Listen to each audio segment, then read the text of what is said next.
I'm not very optimistic about achieving a ceasefire or the beginning of peace negotiations, at least this year.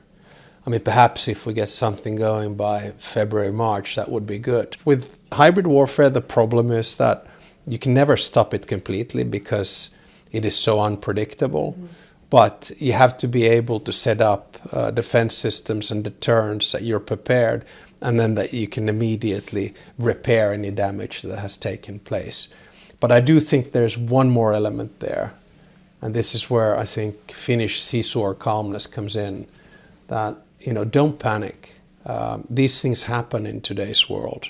If you overreact, you kind of reveal your cards.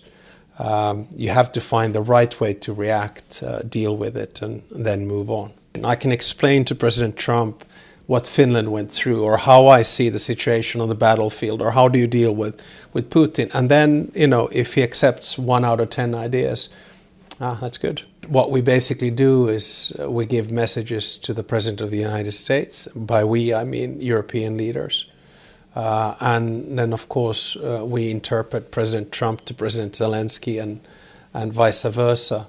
And I think it's probably best to have one contact point at this time, and that's Trump on the highest political level.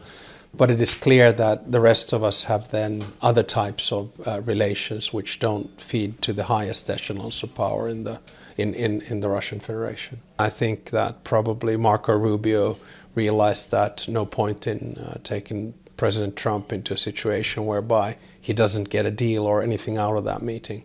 That was probably the reason that it got cancelled. I think it was yet another example of a strategic mistake by the Russians. They had an opportunity and they blew it. In peace mediation in general, you have to be quite patient, and you have to sort of live with the reality. So you can't have illusions about things that you would like to see happening. You can try to have an impact on them. So I've tried personally to focus on things such as, okay, we need security guarantees for Ukraine. How do we build those? We need a ceasefire. How can we get that? Perhaps we begin the ceasefire at a contact line. How do we get there? Been focused on if and when the peace negotiations begin, what are the parameters? So it's a bit of a grind, I guess. You need Sisu in these types of negotiations as well. We can say that the line between war and peace has been blurred. The things that were supposed to bring us together, trade, currency, interdependence, they can now be used as instruments of war as well. But if the question is, are we in a traditional kinetic, conventional warfare? No.